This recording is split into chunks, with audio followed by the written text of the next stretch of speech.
আলাইকুম everyone, welcome back to my channel Alvi's kitchen. আশা করি আপনারা সবাই ভালো আছেন। আমি আজকে আপনাদের সঙ্গে ম্যাশটা দিয়ে চা এবং শরবতের রেসিপি শেয়ার করছি। আশা করি এই দুটো ড্রিঙ্কসের রেসিপি আপনাদের অনেক ভালো লাগবে। তো কথা না বাড়িয়ে চলে যাই মূল রেসিপি।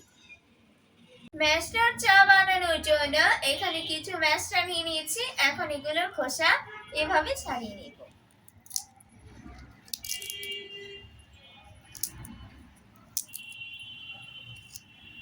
ছাড়িয়ে বীজগুলোকে আলাদা করে নিয়েছি। পানি বসিয়ে রেখেছিলাম চুলায়, পানিটা গরম হয়ে গিয়েছে, ফুটে গিয়েছে। এবারে আমি দিয়ে দিচ্ছি ম্যাশটাগুলোকে।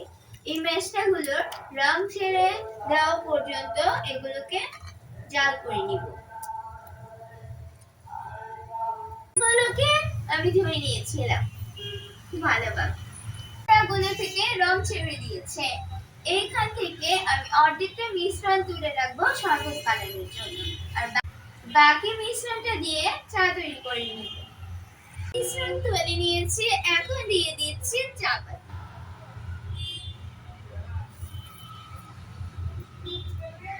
চাটা আমি আমার আম্মুর জন্য বানাচ্ছি। আমার আম্মু চিনি খায় না, তাই আমি এখানে চিনি দিচ্ছি না।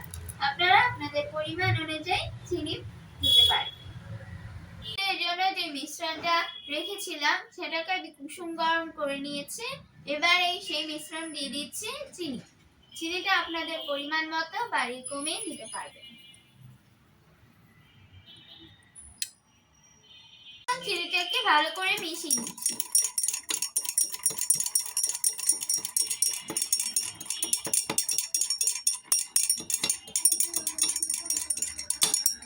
হয়ে গিয়েছে ম্যাশটার চা ও শরবত। আশা করি এই দুইটি ড্রিঙ্কসের রেসিপি আপনাদের অনেক ভালো লেগেছে। যাদের ভালো লেগেছে তারা অবশ্যই লাইক, কমেন্টস ও শেয়ার করতে ভুলবেন না। সেই সাথে আমার চ্যানেলটিকে সাবস্ক্রাইব করার অনুরোধ জানিয়ে আজকে এখানে বিদায় নিচ্ছি। আল্লাহ হাফেজ।